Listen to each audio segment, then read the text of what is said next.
आज बात करते हैं कुछ इम्पोर्टेंट इतिहास की शुरुआत की जानकारी।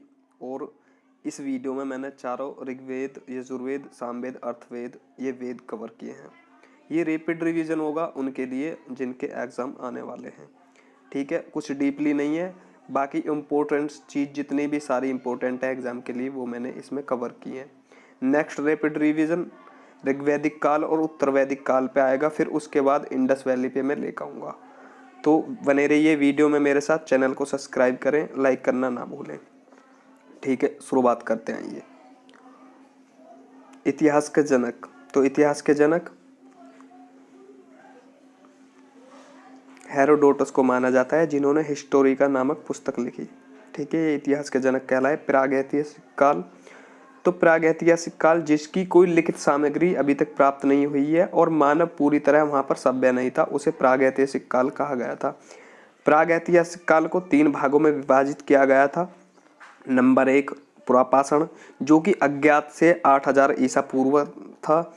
नंबर 2 मध्यपाषाण काल, जो कि 8000 से 4000 ईसा पूर्व माना गया। और नंबर 3 नवपाषाण काल, जो कि 4000 से 2500 ईस्वी पूर्व माना गया था।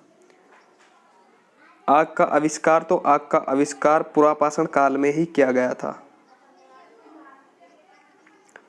आइए बात करते हैं नवपाषाण काल में हुए आविष्कार।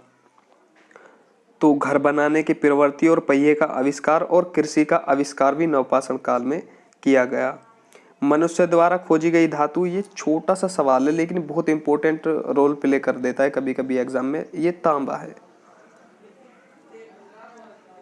तो बात करते हैं कृषि का प्रथम उदाहरण तथा सर्वप्रथम बोई गई फसल कौन सी थी। तो ये थी मेहरगढ़ से प्राप्त साक्ष्य और बोई गई फसल गेहूं थी।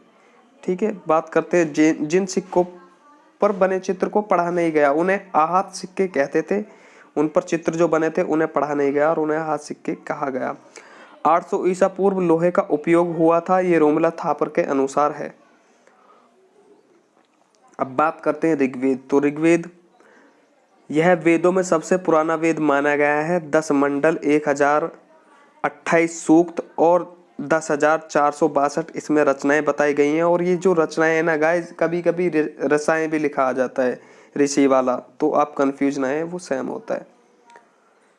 तीसरे मंडल में गायत्री मंत्र, 7वें मंडल में 10 रागे युद्ध जो राजा सुदास और 10 राजाओं के बीच हुआ था, उसमें सुदास की जीत हुई थी। 9वें मंडल में सोमदेव जो उनका सोम देवता है उनका जिक्र मिलता है। ऋग्वेद के 2 से 7 तक के मंडल प्राचीन माने जाते हैं, यानी पुराने माने जाते हैं। 2 से 7 तक के मंडल। शूद्र शब्द का वर्णन ऋग्वेद के 10वें मंडल में पुरुष सूक्त में मिलता है। ऋग्वेद को पढ़ने वाला होत्र कहलाता है। और ऋग्वेद के 2 ब्राह्मण ग्रंथ भी हैं, ऐत्रेय और कौशितकी। ठीक है, तो बात करते हैं वेद का शाब्दिक अर्थ। ठीक है, ये ज्ञान होता है और ये इंपॉर्टेंट है, पैट के एग्जाम में भी पूछा गया था वेद का शाब्दिक अर्थ क्या है, तो वो ज्ञान होता है। इसको एक बार रट्टाफिकेशन या इसको माइंड में सेट कर ले। बात करते हैं यजुर्वेद। तो यजुर्वेद में यह वेद गद्य व पद दोनों में लिखा गया है। इसके 2 भाग है, कृष्ण यजुर्वेद और शकुल यजुर्वेद। ठीक है, यजुर्वेद में स्रोत एवं कर्मकांड वर्णित हैं। यजुर्वेद के कर्मकांड को संपन्न कराने वाले पुरोहित को अर्धव्यु कहा जाता है। शतपथ ब्राह्मण शुकुल यजुर्वेद का ब्राह्मण ग्रंथ है। यजुर्वेद पढ़ने वाले को अर्धव्यु कहा जाता है। और यजुर्वेद वेदों में सबसे पुराना दूसरा वेद है। सामवेद की बात करें तो यह संगीत से संबंधित है। संगीत से वेद में संगीत की जानकारी मिलती है, संगीत से संबंधित है ये। इस वेद में रचनाएं 1549 हैं, जिनमें से 78 नहीं है और बाकी शेष जो रचनाएं ली गई हैं वो ऋग्वेद से ली गई हैं। 78 इसमें नहीं है। इस वेद में यज्ञ पर गाए जाने वाले मंत्रों का संग्रह मिलता है। मंत्रों को गाने वाले को उद्गाता कहा जाता है। और वेदों की दृष्टि से तीसरा वेद है उद्गाता। मंत्रों को गाने वाले को उद्गाता, ये उद्गाता। और जैसे यजुर्वेद में अर्धव्यु था पढ़ने वाला और ऋग्वेद में होत्र था। तो ये बहुत इंपॉर्टेंट रोल प्ले करते हैं, इनको भी आप एक बार अवश्य देखें। और वीडियो को लाइक और शेयर तो गाइज करते ही रहें। अच्छी लगे तो बताएं मुझे कमेंट में कि रैपिड रिवीजन कैसा है। अथर्ववेद इसकी बात करें तो इसमें अथर्ववेद को वेदों में सबसे नया वेद भी माना जाता है और इसमें वशीकरण से संबंधित जानकारी दी गई है, जैसे कि जादू टोना, तंत्र मंत्र, विवाह, प्रेम इत्यादि।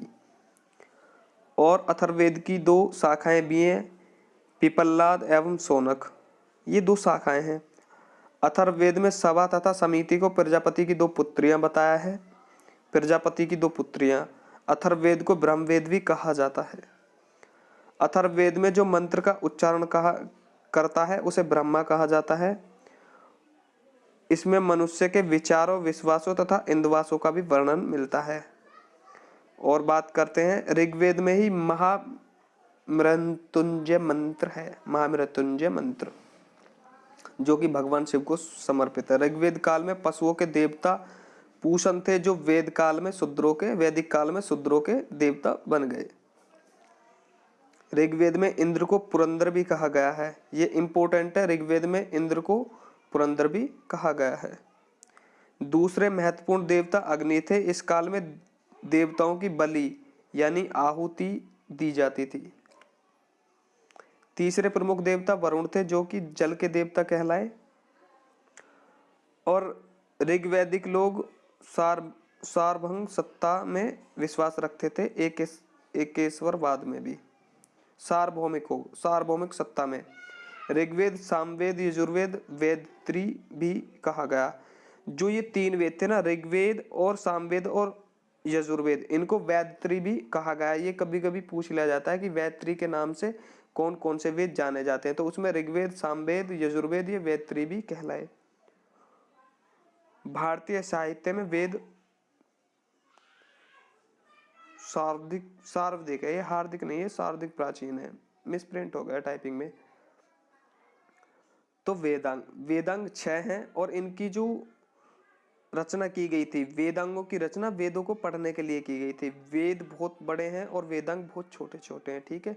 तो इसमें पहला शिक्षा, दूसरा ज्योतिष, फिर व्याकरण, तीसरा, चौथा कल्प, और ये फिर निरुक्त, और ये फिर छंद, ठीक है।